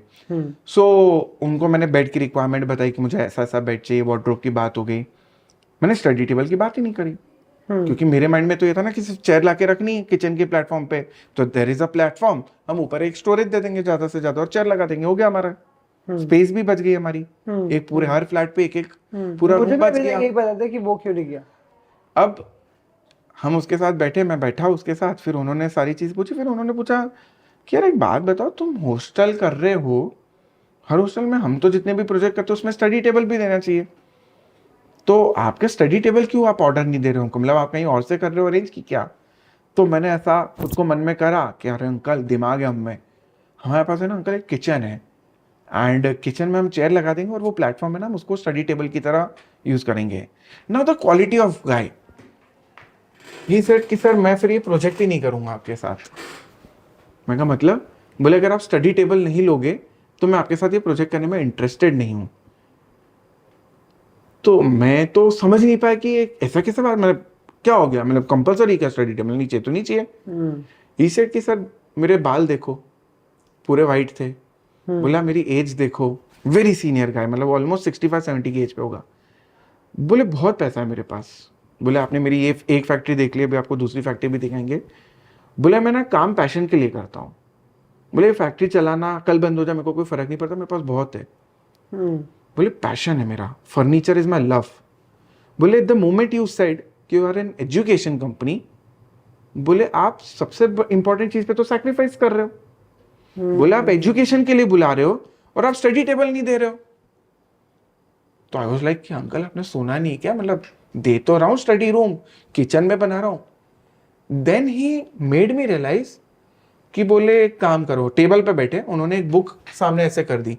बोले पढ़ो, मैंने पढ़ लिया। बोले कंफर्टेबल, मैं कहा यस। फिर उन्होंने बुक ऐसे 3 इंच ऊपर उठाए, बोले आप पढ़ो कंफर्टेबल, मैं कहा नहीं थोड़ा नीचे करो। बोले दैट्स द पॉइंट। फिर उन्होंने मुझे डायमेंशन समझाए। उन्होंने बोला स्टडी टेबल, उन्होंने कुछ मेजरमेंट बोले वो 32 इंच पे होना चाहिए। बोले जो किचन का प्लेटफॉर्म होता है वो 35 इंच पे होता है। बोले वो 3 इंच की वजह से जो व्यूइंग डिस्टेंस है वो प्रॉपर नहीं है। बोले आपका बच्चा कभी भी अच्छी एजुकेशन नहीं ले पाएगा। That 3 inch he explained me beautifully. This is what we call niche market in strategic management, very small market. क्योंकि मैं जितना आपके उस कॉन्वर्सेशन से समझा था कि वो सिर्फ एक ही टाइप के फर्नीचर में डील करते हैं, दैट इज एजुकेशन। वो नर्व्स जानते हैं, वो और कोई फर्नीचर नहीं बनाते। That guy specialises only in institutional supply. जो भी एजुकेशनल इंस्टीट्यूट होते हैं वो सिर्फ उन्हीं को सप्लाई देते हैं। उन्होंने बहुत सारे अच्छे अच्छे कॉलेजेस के बताया, माल रेडी पड़ा हुआ था, मैंने देखा कि यार बड़े बड़े कॉलेजेस में जा रहा है। So he had that expertise. Then secondly अब उन्होंने यार वो ऐसा प्रैक्टिकली करके दिखा दिया। पहले नीचे रखी तो मैं कहा सही है, उन्होंने 3 इंच उठाई, कसम से इतना बड़ा डिफरेंस आ गया मेरे एक्सपीरियंस में। तो उसी मोमेंट मैंने कहा नहीं यार अंकल सही बोल रहे हैं, स्टडी टेबल तो देने पड़ेंगे, अपना किचन वाला नहीं चलेगा, जुगाड़ नहीं चलेगा basically. So I did not call Ayush sir, क्योंकि मेरे ये एक डिसीजन से 800 स्टडी टेबल 15 से 20,000 रुपए ये विद्योदय का होता है, वो हो गया आउटफ्लो होता है। बट वो ऐसा था ना कि उन्होंने एक्चुअली अपना पॉइंट इतने अच्छे से प्रूव कर दिया कि I could not resist and I said कि अंकल ठीक है अपन स्टडी टेबल भी करेंगे। देन मतलब ये उनकी मार्केटिंग में बोलूं या उनकी सच्चाई बोलूं, आई एम स्टिल कंफ्यूज्ड कि क्या था, वो सच्चे हैं इतने या उन्होंने मेरे को मार्केटिंग करके स्टडी टेबल भेज दिए। I am still not able to figure out, but I am very happy after the study table has got installed. Basically जब हमारी स्टडी टेबल की विड्थ को लेके बात हुई तो I said 3 feet. Uncle 3 feet बराबर है। He then again poked me, he said कि यार मेहुल बुरा मत मानना, मैं बार बार तेरे को टोक रहा हूँ, but I understand you are a teacher but I am master of furniture. तो बोले तू पढ़ाना बहुत अच्छा जानता होगा पर मैं फर्नीचर को बहुत अच्छे से समझता हूँ। मैं कहा अंकल बोलो क्या, मतलब क्या ही करता अंकल, इतना एक्सपीरियंस और इतना एक्सपर्टाइज है उनका कि अब मैं क्या ही उनके साथ डिबेट करूं। उन्होंने बोला कि बच्चे का पूरे एजुकेशन लाइफ में स्टडी टेबल उसका लाइफ है बेसिकली। बोले आप बेड 19 दे दो मैं आपको मना नहीं करूंगा, आप वार्डरोब हाफ दे दो मैं मना नहीं करूंगा, study table should be lavish. उसको वहां से एजुकेशन गेन करनी है। It should not be clumsy, it should not be कि एकदम वो 2-2 फीट के भी लोग तो बनवा लेते हैं ऐसा। इंदौर में ऐसे बहुत सारे हॉस्टल है 2-2 फीट के बस वो एक टॉप है और ऐसे 2 बेड है और वो उसको स्टडी टेबल बोल रहे हैं। वैसा नहीं, अंकल ने बोला he should have pin up board. बोले कोई भी बच्चा होता है उसको इंपॉर्टेंट कुछ नोट्स होते हैं, टू डू थिंग्स होती है, पॉइंट्स टू रिमेंबर होते हैं। बोले बेटा वो पिन अप बोर्ड में लगाता है, दैट इज वेरी यूजफुल। बोले फिर बेटा उसकी एक अलार्म क्लॉक हो सकती है, उसका कैलकुलेटर हो सकता है। वो बोले ऊपर एक शेल्फ होना चाहिए छोटा सा। बोले क्या बुक्स कहाँ रखवाओगे, तो मैं कहा कबर्ड में। बोले बेटा तू एक बात बता, तू पढ़ने बैठा है तो बोले तेरे को समझ में कि अच्छा ये बुक के लिए नहीं दूसरी नोटबुक चाहिए, तो तू उठ के जाएगा वार्डरोब से निकालेगा। तेरे को नहीं लगता तूने एजुकेशन को भयंकर कॉम्प्रोमाइज कर दिया? तुझे नहीं लगता कि जब वो मोमेंटम पे सॉल्व कर रहा है उसको तुरंत लगा कि ये वाली बुक चाहिए तो यहाँ से निकाली और रखी तो उसको अच्छा लगेगा वो चीज। मैं कहा अंकल बात तो सारी सही बोल रहे हो पर कॉस्टली बातें हैं आपकी बहुत। बट अंकल इंसिस्टेड, अंकल ने मेरे को डेमो दिया। अंकल मतलब उठे, उन्होंने सारा सामान ऐसे बाहर कर दिया। बोले अब तू यहाँ पे बैठ, तो मेरी चेयर में किसका ही। फिर उन्होंने यहाँ पे एक ब्लॉकेज रख दिया 3 फीट पे। बोले अब तू 2 मिनट बैठ यहाँ पे और तू सोच कि तू पढ़ रहा है ऐसा। तो मैं बैठा ऐसे टिक के। फिर उन्होंने वो 4 फीट पे लेके गए। बोले अब तू समझ कि क्या डिफरेंस आया।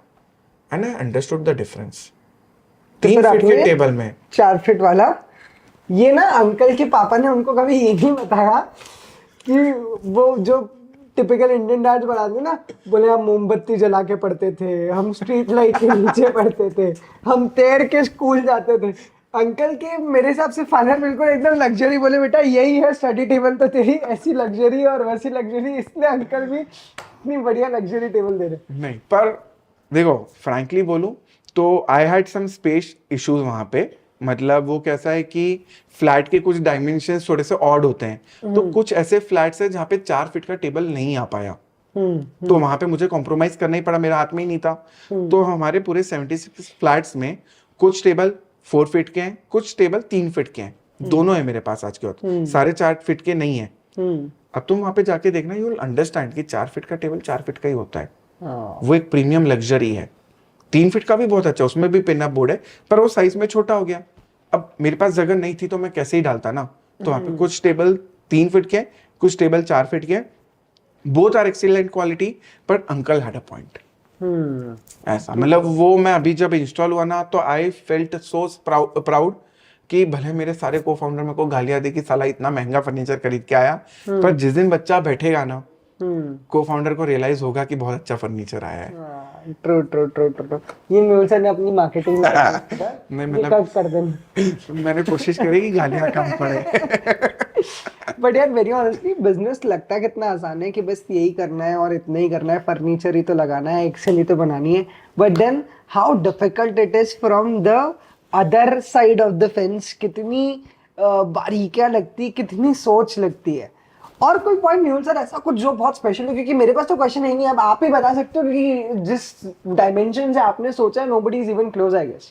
बहुत सारे छोटे छोटे से पॉइंट्स है which I won't like to elaborate basically कि मेंशन कर दो जो आपकी आइडिया। फिल्टर्ड वाटर है, यूवी फिल्टर्ड वाटर है, तो वो ऑब्वियसली 24 आवर्स है। हॉट एंड कोल्ड वाटर है, 24 आवर्स है। नहीं, और मुझे बहुत मजा आया। I am also very happy, क्योंकि देख भाई मेरी अभी शादी हुई नहीं है, मेरी गृहस्थी बची नहीं है, तो now I am very relaxed. जैसे गीजर खरीदा है, मेहुल सर कौन सा खरीदना है, वो कौन सा बोल रहे हैं आप, रेजन वेजन, वो आप डिसाइड करके मेरे को बता देना, मैं खरीद लूंगा। फिर वो बर्तन भांडे या हॉस्टल से बता देना कैसे लगाने, वो फर्नीचर वो आप बात करके आए हो, 3-4 वेंडर होंगे आपके, आप दे देना। तो माई लाइफ इज सेट भाई, अब मेरे को कुछ नहीं करना है। मेरी शादी के बाद मेरे को सिर्फ 2 लोगों को फोन करना है, Gaurav Maheshwari sir to place the order and Mehul Desai sir to let me know what should I place. That's all. I am relaxed bro. तो मतलब इट वाज फन। पिछले 3 महीने में I have had so much, मतलब so many sleepless nights basically. मतलब literally मैं थोड़ा सा बीमार टाइप भी फील करने लगा था, because I exhausted physically and mentally, क्योंकि एक एक डिसीजन पे इट वाज करोड़ रुपए के डिसीजन। मेरा एक गलत डिसीजन एंड पता नहीं कितने रुपए विद्योदय के हार जाते या नुकसान कर देता। तो दैट वाज वेरी ट्रिकी कि मेरे को सही डिसीजन लेना है। Everything was a new concept. मतलब अब आरओ वाटर है तो आरओ लगाना चाहिए या यूवी, तो बेसिकली आरओ महंगा आता है, तो हर वेंडर मेरे को आरओ ही कर रहा है कि आरओ बोरिंग का पानी हो तो ही जरूरत है। हाँ, अब उसमें भी एक टीडीएस का कॉन्सेप्ट होता है कि वाटर की टेस्टिंग होती है, उसमें टीडीएस लेवल के हिसाब से डिसाइड होता है कि आपको ये जाना चाहिए वो जाना चाहिए। Correct correct correct. तो मैं उतनी डिटेल में गया, then I took the decision कि बच्चे को 24 घंटे एक अच्छा ड्रिंकिंग वाटर वहाँ पे अवेलेबल होना चाहिए, बच्चे को 24 घंटे गर्म और ठंडा पानी होना चाहिए।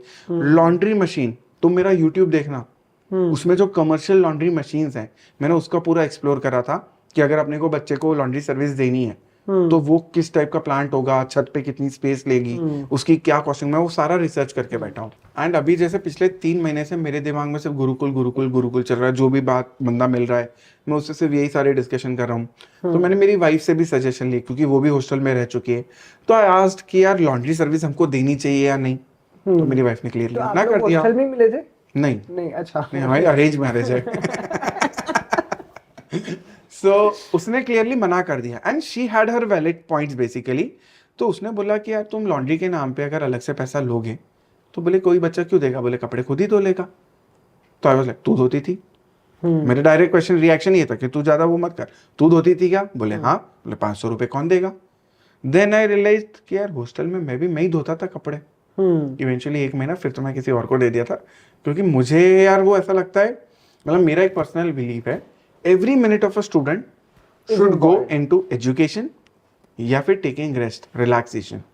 कपड़े धोने में अगर वो दिन का आधा घंटा निकाल रहा है, भाई या तो तू सो जाओ आधे घंटे, माइंड को रिलैक्स कर, या तो ऊपर जाके टेबल टेनिस खेल, माइंड उससे भी रिफ्रेश होता है। स्पोर्ट्स खेल, तू तेरे दोस्तों के बच्चे साथ क्या चेस करेंगे, खेल। मैं आपको बता रहा हूँ, जो आपने आधा घंटा बचाया ना उसमें वो रील्स देखेंगे। It is okay, I am not against watching reels and everything, क्योंकि मैं भी आज रील्स देखता हूँ, I get to learn many things from the reels. मेरे क्लास में जो आधी कॉमेडी होती है, जो मैं जोक मारता हूँ, वो रील से निकलती है, कहीं ना कहीं आती है। बहुत सारी मैं तुम लोगों को भी कई बार ग्रुप पे भेजता हूँ, मुझे लगता है ये चीज काम की हो सकती है, तो मैं तुरंत ग्रुप पे भेज देता हूँ कि अगर किसी को ये चीज चाहिए तो ये कर लेना। कोई बुराई नहीं है रील देखने में मेरे हिसाब से। पर मुझे ऐसा लगता है कपड़े धोने में आपने कुछ हासिल नहीं करा, आपने कुछ रुपए बचाए। I agree on that. Last आपने वो बॉडी बिल्डर वाली रील भेजी थी। हाँ। सो मेरे को नहीं लगता कि मेरे को मेरे स्टूडेंट को आधा घंटा डेली बेसिस पे कपड़े धोने पे लगाना है। हम धुलवा देंगे भाई, हमारा ऑब्जेक्टिव वैसे भी नो कॉस्ट नो प्रॉफिट वाला है। हम हर चीज ऑलमोस्ट कॉस्ट टू कॉस्ट ही कर रहे हैं। हो सकता है किसी को महंगा लगे, बट जैसे ही वो मेरे क्वालिटी पैरामीटर्स देखेंगे, उनको समझ में आएगा इस कॉस्ट में ये चीज कोई भी नहीं दे सकता। पूरे इंदौर की ताकत नहीं है कोई से भी हॉस्टल की कि जो अमेनिटीज और जो फैसिलिटी मैं जिस रेट पे दे रहा हूँ वो और कोई दे पाए, वो पॉसिबल ही नहीं है। Because I know I have burn myself so much. क्योंकि बेस्ट कॉस्ट प्रोवाइडर वही होता है ना, देखो quality same price less, correct, या फिर same price but more quality. Correct, so I think we are beating both the parameters. Both parameters, right. तो एक सवाल और था मेहुल से जो बहुत इंपॉर्टेंट है, सब लोग ध्यान सुनना, वेरी इंपॉर्टेंट क्वेश्चन। तो खाना खिलाएगा कौन? मतलब बच्चे को खुद ही खाना खाना है कि उसको खिलाने वाला भी आपने जो रखा हुआ? अब वो हो गया भाई यार, सब देने वाले, लॉन्ड्री, कपड़े भी धुलवा रहे, फर्नीचर भी दे दिया, सब हो गया। तो अब खाना उसको खुद खाना है कि कोई आएगा खिलाने? बच्चे को खाना खुद खाना है उस केस में, सोना भी खुद ही, सुलाने के लिए कोई नहीं आएगा। पर हाँ, सोने से एक बात याद आई, मैट्रेसेस। हाँ, तो जब मैट्रेसेस का ऑर्डर करना था तो बहुत सारे लोकल वेंडर्स आए थे, ये वो आई वॉज वेरी क्लियर। मेरे घर पे मैंने रिसेंटली करलॉन की मैट्रेसेस लगाई हैं, गुरुकुल में भी करलॉन की मैट्रेसेस आई है। मैं नहीं कॉम्प्रोमाइज करना चाहता हूँ, मैं उन चीजों पे पैसा नहीं बचाना चाहता हूँ जो बच्चे के कंफर्ट के साथ खिलवाड़ कर जाए। भाई तुम बहुत लकी हो, मैं तुमको बता रहा हूँ, मेरा एक फर्नीचर वाला दोस्त आया था अभी 4 दिन पहले, आप जानते हो जिसने अनुभव सर। हाँ, तो मैं लेटा हुआ था मेरे गद्दे पे, वो लेटा मेरे गद्दे पे, फिर 2 मिनट बाद बोलता, बोले सर बॉस मैं आपको एक अच्छा गद्दा गिफ्ट करूंगा बहुत जल्दी। इस गद्दे में तो आपकी पीठ खराब हो जाएगी। मेरे को ये नहीं समझ में, अच्छा मतलब पिछले 20 साल से मैं गलत गद्दे में सो रहा हूँ। नहीं ये है ना प्रतीक, बहुत छोटी छोटी सी चीजें हैं। मतलब अगर तुम एक खराब गद्दे पे सो जाओगे ना, at young age you won't even realise. जैसे तुम सो रहे हो, तुमको आज तक वो गद्दा बुरा नहीं लगा, बिकॉज़ यू हैव बिकम 20 साल हो गए। It is about habitual, getting habitual. आप सो रहे हो, आपको नींद भी आ रही है। ये सारी चीजें आपको जब आप 35-40 में पहुंचोगे तब आपको रियलाइज होगा कि जब आपको बैक पेन कंसिस्टेंटली होना चालू हो गए या आपको कुछ बैक्स में इश्यू आना चालू हुए, तब आपको डॉक्टर समझाएगा कि बेटा अपन जो गद्दे पे सो रहे थे ना वो गलत था। तो इसलिए I do not trust the local brands. Colon थोड़े से ज्यादा ऑर्डर कर देना, मैं मेरे घर में लेके जाऊंगा। मेरे को कोई बैक पेन नहीं चाहिए यार। नहीं, वो एक बहुत इंपॉर्टेंट पॉइंट है, you consult any doctor, your mattress has to be good. तो इसलिए वहां पे मैंने कोई भी कॉम्प्रोमाइज नहीं करा। करलॉन बेस्ट है, वन टाइम इन्वेस्टमेंट है, कर दो। बच्चे को अगले 10 सालों तक अपने गुरुकुल में कोई इशू नहीं आना चाहिए। मतलब मैं इतना वो हूँ, मैट्रेस तो खरीदी, उसके बाद मैंने बेड प्रोटेक्टर भी खरीदा। बच्चे हैं, बेड पे कुछ भी पानी लेके बैठेंगे, कोल्ड ड्रिंक लेके बैठेंगे, गिराएंगे। मैंने मैट्रेस प्रोटेक्टर भी खरीद रखा, तुमको पानी गिराओ, मैट्रेस खराब नहीं होगी। वरना पता है क्या होता है, हॉस्टल वाले बाद में मैट्रेस के पैसे काट लेते हैं कि तुमने इसमें पानी गिरा दिया, इसमें ये दाग लग गए, इसमें कोल्ड ड्रिंक गिरा दी, तो ये मैट्रेस अब तुम लेके जाओ, हम पैसा डिडक्ट कर रहे हैं। मेरे को सब नहीं चाहिए लाइफ में। मैं बाद में बच्चे से 1000-2000 काटने का इंटरेस्ट नहीं मेरा। पता है ना देवन से कि बच्चा खराब कर सकता है, तो यार समझदारी की इसमें प्रोटेक्टर लगा तो बढ़िया, बच्चा भी खुश, अपन भी खुश, खत्म हो गई बात। अमेजिंग, मतलब मैं क्या बोलूँ, I am amazed at everything. I'm honestly telling you, even at Vidyodaya, I was very much least involved with Gurukul, and after listening to Mehul Desai sir, even I am getting to know lots of struggles and processes that these people have gone through. तो मेरे लिए भी ये eye opening session था. It was an eye opener and I would look forward to get a seat at Gurukul Vidyodaya if it is possible. तो मैं भी वहीं पे ईट स्लीप रिपीट करूंगा, खाऊंगा, सोऊंगा, वही पढ़ाऊंगा और वहीं आके सो जाऊंगा, because this is seriously the haven. तो वो जो आज तक पे दो इंटरव्यूज है भाई जो बहुत पॉपुलर है. एक वो वन तारा वाला जो आया था आज तक पे, अनंत अंबानी वाला हाथियों के लिए, और दूसरा ये अपना गुरुकुल वाला है for CA student, because absolutely heaven places like anything. मतलब वहाँ पे कुछ फ्लैट्स तो ऐसे है ना प्रतीक, जिसमें अराउंड 250 स्क्वायर फीट की बालकनियां हैं. And we have a plan. वो देखा मैं. वो जो बड़ी बालकनी हाँ, वाला वो था. देखे, वो देखे. वी हैव अ प्लान कि हम वहाँ पे पूरा ग्रास वगैरह डालेंगे एंड वो उस बालकनी में कोई बैठ जाए, मतलब जो पीस मिलेगा. Those are the best views that you could really have. मतलब 7th 8th फ्लोर से क्या दिखेगा शहर उसमें. Crazy. Even I don't have the luxury of those views.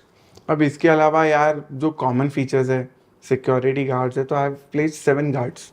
Morning evening 7 guards वहाँ पे रहेंगे. ये वो पॉजिटिव में काउंट नहीं कर रहे बच्चे. They are counting it negatively.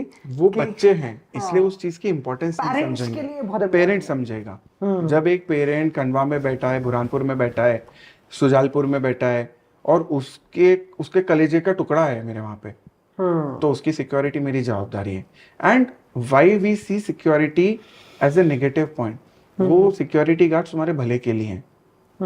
वो तुम्हारा अच्छा ही चाहते हैं, तुम्हें कुछ गलत करने से ही रोकेंगे. जो आज तुम्हें गलत नहीं लग रहा, पर जब हमारी एज में आ जाएंगे वो बच्चे, तो उनको समझ में आएगा गुरुकुल तो गुरुकुल ही था. इस टाइप से वी हैव वार्डन्स. मतलब I could have easily used mobile phones for communication. जो भी मेरा इंटरनल स्टाफ है, 7 गार्ड है, वार्डन है मेरा वहाँ पे स्टाफ रहेगा और विद्योदय का वहाँ पे. And mostly are one of the very important co-founders. Mantri sir is going to supervise. Right. So that is gem of a thing. Right. मतलब एक ऑर्गेनाइजेशन के लिए सबसे इम्पोर्टेंट एसेट होती है उसकी human resource. And co-founders are the most important human resource on this planet. So dedicatedly one co-founder is going to take care of the entire. मतलब वो ऐसा नहीं रहेगा कि यार एम्प्लॉय के भरोसे हमने गुरुकुल छोड़ दिया, एम्प्लॉयज मैनेज कर रहे हैं. One co-founder will permanently sit at Gurukul and observe the daily working of Gurukul, receive every complaint personally. कुछ भी गड़बड़ हो रही है तो सीधा मंत्री सर जो है, co-founder जो है, वो सीधा उसको हैंडल करेंगे. डिसीजन मेकिंग बहुत फास्ट होती है. एंड ये जो फास्ट वाली चीज है ना, उसके लिए I could have easily deployed a system कि भैया अगर वो वॉचमैन को कुछ बोलना है तो फोन लगाओ, फिर वो बोलेगा. क्लीनिंग एजेंसी को भेजना है तो फोन लगाओ, भेजेगा नहीं. This is not a style. What we observe when we go into hotels, बड़े hotels में जाते हैं, they have a walkie-talkie system. So I have ordered walkie-talkie. मेरे सारे guards के पास, मेरे helpers के पास जो हाउस क्लीनिंग वगैरह करते हैं. आपने इसमें मतलब 25-30 करोड़ रुपए खर्चा कर दिए होंगे? नहीं, इतना तो नहीं करा, पर थोड़ा ज्यादा ही हो गया अब. So it will be. Salary नहीं है अगले महीने में कैसे लग रहा है? It will be a system कि जैसे इस गार्ड को दूसरे गार्ड के साथ करना है तो जस्ट कि हाँ भैया इस बच्चे को आन दे. वो ऐसा नहीं होगा कि रिंग जा रही है, सामने वाला उठा नहीं रहा. अगर किसी फ्लैट से कुछ आया कि यार कभी कुछ गिर गया, कुछ टूट गया, कांच का टुकड़ा कहीं हो सकता है, तो ऐसा नहीं होगा कि आधे घंटे बाद रोते रोते वो आ रहा है. It is a system. आप सीधे रिसेप्शन पे कॉल कर दो, वॉकी टॉकी से इमीडिएटली 5 मिनट्स के अंदर, 10 मिनट्स के अंदर वो किसी बंदे को वो सारी चीजें क्लीन अप करने के लिए भेज देंगे. कोई भी इशू है गार्ड का, पानी का, ये है, नहीं होगा. इंदौर में कुछ बहुत बड़ी बड़ी प्रॉपर्टीज है, ब्रिलियंट कन्वेंशन एंड इस टाइप की, जो बहुत फेमस है. हमने एक बिल्डिंग इंचार्ज हायर करा है. And that is from those hot properties. Hot properties. He was the ex building in charge of those hot big properties. हमने उस बंदे को हायर करा है only for the maintenance. That guy is responsible for any plumber related work. नल में पानी आ रहा है, नहीं आ रहा, लीकेज हो रहा है, any electrician work, any carpentry work, building maintenance से लेकर कुछ भी है, तो we have deployed one whole time person. उसकी जवाबदारी विद इन 24 आवर्स जो भी प्रॉब्लम है उसको सॉल्व करना. 1 मिनट सर, एक फोन आ रहा है. हेलो. अच्छा, मैं 1 सेकंड पूछ के आ रहा हूँ. वो कॉम्पिटिटर्स का फोन आ रहा था, वो पूछ रहे थे विद्योदय ने कितने लोग का फंड उठाया. सेल्फ फंडेड है यार विद्योदय. फंडिंग तो ली होगी, इतना बड़ा प्रोजेक्ट कर रहे, इतनी एमिनिटीज, वॉकी टॉकी, बेड, कर्लॉन, फिर वो फर्नीचर, वो 3 इंच 4 इंच 5 इंच। यार इसके लिए ना पैसा नहीं लगता, विजन लगता है। अगर मुझे पूरे इंडिया का बेस्ट गुरुकुल बनाना है CSCS के लिए, ये सबसे इंपॉर्टेंट था। ये विजन मेरे अंदर आना, सारे को फाउंडर्स को उस चीज़ पे एग्री कराना, एंड मुझे नहीं लगता इन चीज़ों के लिए मेरे को किसी भी को फाउंडर को परसुएड करवाना पड़ा हो या कन्विंस करना पड़ा हो कि सर कर प्लीज प्लीज प्लीज। मैंने बोला एंड सब लोगों ने विद अ स्माइल खुश हो गए सब लोग कि हाँ यार ये तो सही बोला, ये तो करना ही चाहिए। Everyone wants that Gurukul to be India's best Gurukul for CNCS student. पैसा तो ठीक है यार, शॉर्ट टर्म में आता है जाता है, बैंक से लोन ले लो, रिपे कर दो, चलता रहेगा यार ये सब तो। विजन कहाँ से खरीदोगे भाई? तो वो जो है ना, क्लास एंड अफोर्डेबल प्रीमियम चीज दूंगा और बच्चों को बहुत ही अफोर्डेबल प्राइस पे दूंगा, ये विजन लाना सबसे महंगी चीज थी मेरे लिए, और वो अलाइन कर गई basically. Hats off. It was like an eye-opener podcast for me, as I just told you earlier. और मैं उम्मीद करता हूँ कि जितने भी बच्चे देख रहे होंगे, आई थिंक उनके अंदर एक बटरफ्लाईज होंगी, एक्साइटमेंट होगा कि हम लोग जल्दी गुरुकुल जो है उसमें आने वाले हैं। 11th अप्रैल से हम लोग स्टे देना स्टार्ट कर देंगे, एकदम सब कुछ ऑल ऑपरेशनल, कि थोड़ा थोड़ा धीरे धीरे। यार देखो, इट इज अ न्यू क्योंकि प्रॉपर्टी। मैं आऊंगा 11 अप्रैल को, आपने इतनी सारी चीजें बोली तो मेरी एक्सपेक्टेशंस फिर एकदम से स्काई हाई हो जाएगी। सो डे 1 पे एकदम ऐसा होगा। यार देखो, honestly 10-15 days students will have to adjust relative, जो फिनिशिंग टच होते हैं, जैसे किसी जगह की एक पॉलिश चल रही है, हैंडल्स की पॉलिशिंग चल रही है, ऐसा माइनर एक काम होगा, पर उससे उनको कोई फर्क नहीं पड़ता। मतलब अगर मेरे कॉमन एरिया में मान लो कोई एक केबल डल रही है, वाईफाई लाइन अभी जैसे वहां पे नहीं डली है, तो वाईफाई का अगर कोई वायर जा रहा है, वो इंस्टॉल कोई हो रहा है, तो उससे मुझे नहीं लगता कि कोई उसको प्रॉब्लम है। फ्लैट के अंदर की हर चीज कंप्लीट है, कॉरिडोर क्लासेस पूरा कंप्लीट है, सिर्फ जो एक्सटीरियर चीजें होती हैं, बिल्डिंग का एक्सटीरियर पेंट अभी नहीं हुआ, सिर्फ व्हाइट वॉश ही हुआ है, उससे मुझे नहीं लगता उसको कोई फर्क पड़ता है सच। पर 11 अप्रैल को ही स्टे दे पाऊंगा, उसके पहले नहीं दे पाऊंगा। 10 अप्रैल को आ जाए हम तो नहीं, वो एक दिन आपको कहीं और अपने रिश्तेदार के वहीं पे हैंडल करना पड़ेगा। मैं 11 तारीख से ही स्टे दे पाऊंगा। Okay. So from 11th of April 2024, for all the upcoming batches of CA Foundation, CA Intermediate, CA CET, CS Executive, IPM, 11th, 12th, whatever be the course at Vidyodaya, Gurukul is open. That's what it is. And सिर्फ 400 seats है, first come first serve basis है, सिर्फ So- 400 seats है। तो And inquiries are awesome. Almost 100 seats तो gone.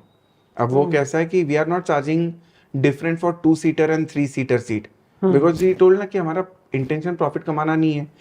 Normally क्या होता है हॉस्टल्स में, जैसे प्राइसिंग होती है कि बालकनी वाला रूम है तो 1000 रुपए ज्यादा, अपन मैं तो वो context criteria बता रहा ही हूँ। नहीं रखा है, Even balcony I है, know- ले लो। अरे भाई, I was one among those people जिसने कहा था, क्योंकि I really like that balcony room, तो मैंने बोला था यार उसका थोड़ा प्रीमियम होना चाहिए। And all of the people that were sitting in the meeting, they slandered me like anything.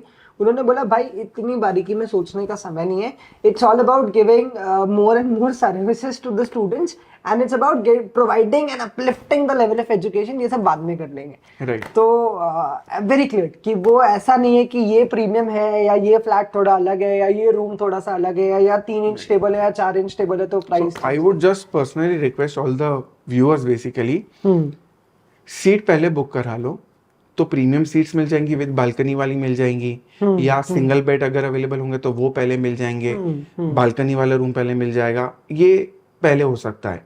बाद में फिर जो सीट्स बचेगी फिर उसी में रहना है। मेरी मम्मी मुझे ऐसी समझाती है कि बेटा जल्दी शादी कर ले, फिर क्या होगा धीरे धीरे ऑप्शंस खत्म। वो बस ऐसा ही है कुछ। तो इसलिए get your seats registered as soon as possible so that you can get the seat of your choice. And मुझे पता है कि तुम लोग क्या बोलने वाले हो, don't worry about that, I will take care of myself. Thank you Mehul sir for having this wonderful podcast. और जैसा कि मैंने पहले भी कहा था कि आज आपको काफी अच्छा लगा होगा to have this podcast with me, and I really felt proud तो बहुत ही बढ़िया पॉडकास्ट था एंड आई थिंक जितने भी गुरुकुल ज्वाइन करने वाले हैं, जो एस्पायर करते हैं गुरुकुल ज्वाइन करना, विद्योदय में आकर के पढ़ना, चाहे वो पुणे से हो, चाहे वो महाराष्ट्र से हो, चाहे वो राजस्थान से हो, चाहे वो गोवा से हो, चाहे वो in fact people are coming from Nepal and Saudi Arabia as well. So there are many students from different states that come to Vidyodaya and study, and it's our commitment towards you guys that we are going to make Indore a much better place. और जैसा कि हम लोग कहते हैं, हम लोग साथ में कहेंगे उसे 1 2 3 गुरुकुल is our इंदौर वाला